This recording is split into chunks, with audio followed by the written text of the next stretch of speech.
Chers amis sorciers et moldus, comment allez-vous? Aujourd'hui on se retrouve pour une nouvelle vidéo, la review d'un set Lego Harry Potter. Aujourd'hui on s'attaque au set 75 979 Edwige, sorti en juin 2020, de la gamme donc du fameux sorcier à la cicatrice. On plonge tout de suite dans la review du set.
Alors que peut-on dire de ce set? Tout d'abord en termes de construction, il est super agréable, beaucoup de détails techniques, beaucoup de petites constructions dont on n'a pas l'habitude, notamment pour faire tout ce qui est plumage, pour faire la queue évidemment.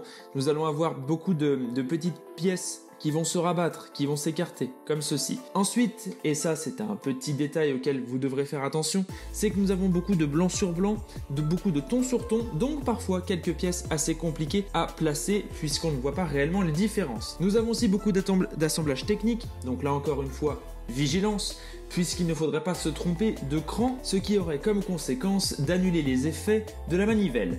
Que peut-on dire donc sur le socle? Le socle, il est en bois, il est en marron. Nous avons la petite plaque avec un autocollant, un stickers Edwige pour le nom de la chouette. Ici un petit socle que l'on peut décrocher sur lequel on fixera les personnages que je vous présenterai un tout petit peu plus tard dans cette vidéo. On va le mettre de côté. Donc toujours notre socle en bois aux couleurs de Gryffondor, la maison de Harry, en rouge et doré. On passe au dos de notre chouette.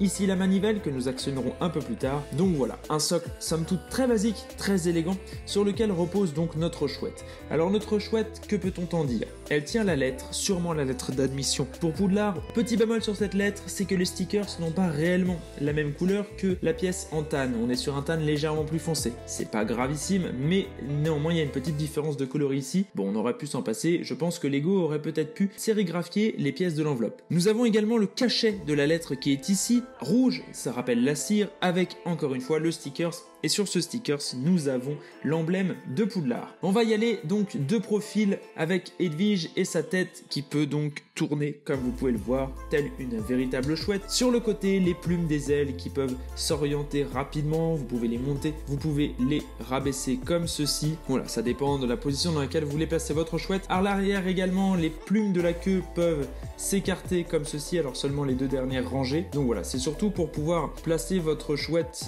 comme ceci, que vous puissiez avoir un plumage écarté et qui soit somme toute très réaliste. De l'autre côté, c'est pareil, les plumes se règlent. Donc nous allons choisir une position un petit peu naturelle quand même. On va éviter d'avoir une chouette qui soit trop bionique. Voilà, comme ceci. Et donc, comme je vous l'ai dit, il y a une fonctionnalité dans cette boîte. Elle se situe ici. Vous avez une petite manivelle avec tout un ensemble technique, d'ailleurs que nous pouvons voir légèrement si nous soulevons la chouette, voilà, comme ceci, vous pouvez voir déjà quelques rouages crantés, etc. Et donc cette manivelle, qu'est-ce qu'elle vous permet? Elle vous permet de faire voler Edwige. Alors pour ça, et c'est intelligent, vous avez la place de glisser une main, et donc il vous suffit ensuite de tourner la manivelle pour actionner les ailes. Et je dois avouer que le mécanisme est de toute beauté et qu'il est extrêmement réaliste. Et donc vous avez vraiment cette impression qu'Edwige plane, ou du moins vole, sur votre bureau. C'est vraiment super agréable, le mécanisme se fait sans forcer. Alors accélérer ne servira pas à grand chose, en fait il y a une vitesse maximale. Vous pouvez également aller dans l'autre sens si vous voulez que votre chouette fasse du rétropédalage, c'est possible également. Mais voilà, et si vous allez tout doucement, vous pourrez décortiquer le mouvement donc de vol, qui est d'ailleurs très réaliste quand on regarde celui d'une chouette. Les pièces s'articulent sans souci.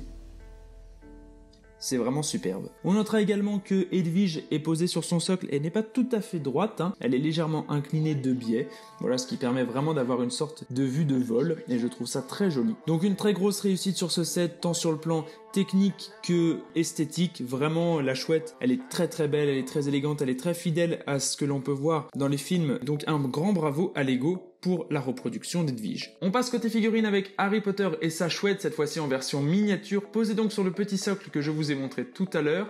Alors, Harry Potter, c'est le même que celui des 3 premiers films, à ceci près que les mains de Harry sont bleues, et c'est sans rappeler les gants qu'il porte dans l'épisode 4 de Harry Potter et la coupe de feu. Edwige, cette fois-ci, a les ailes déployées comparé aux versions précédentes où elle avait les ailes repliées, donc ça c'est plutôt un plus. Également, nous avons une Edwige volante, une Edwige flottante, donc là encore très sympa. Sinon, pour les mini-figurines, Harry Potter a un torse qui n'est pas du tout exclusif, que nous avons déjà vu, c'est une réutilisation. Idem pour la tête et la coupe de cheveux. Alors on arrive au bout de cette review, et que pouvons-nous dire sur ce set? Eh bien, il est excellent. À la fois décoratif et jouable, il s'ira parfaitement tant sur un bureau que sur une étagère, mais le réalisme est tel que les enfants apprécieront grandement de pouvoir faire voler la chouette du sorcier si fameux à la cicatrice. Pour ce qui est des dernières petites caractéristiques de la boîte, le prix fait 630 pièces et coûte 49,99 €. Bon, le prix est peut-être légèrement au-dessus de ce que l'on aurait aimé, 45 €, je pense que c'est la base haute du prix auquel vous pouvez l'acheter. Je vous conseillerais d'attendre quelques semaines / quelques mois après la sortie de cette boîte pour pouvoir la toucher. Voilà, vous aurez très vite des réductions sur Amazon ou sur d'autres sites internet, voire même directement en magasin. En parlant d'Amazon, je me permets de vous rappeler que vous pouvez désormais cliquer sur les liens affiliés dans la description de cette vidéo. Ça vous permettra d'acheter donc le set sur le site de e-commerce et en même temps de participer au développement de la chaîne. Voilà, ça ne vous rajoute rien dans votre panier, ça ne vous coûte pas plus cher, c'est juste qu'il y a une légère commission qui est reversée donc lors de votre achat. Écoutez, j'espère que vous avez apprécié cette vidéo. Si c'est le cas, n'hésitez pas à me donner votre avis sur ce set dans les commentaires, à mettre un petit pouce bleu et à la partager à vos amis ou à des fans de Lego ou à des fans d'Harry Potter. Voilà, vous pouvez faire tourner cette vidéo autant qu'elle vous plaira. Pour tous ceux qui arrivent pour la première fois sur cette chaîne et sur cette vidéo, eh bien n'hésitez pas à vous abonner. Vous êtes les bienvenus, évidemment. Et comme on le dit, plus on est de fous, plus on brique. Je vous souhaite à tous une excellente journée et je vous dis à très bientôt.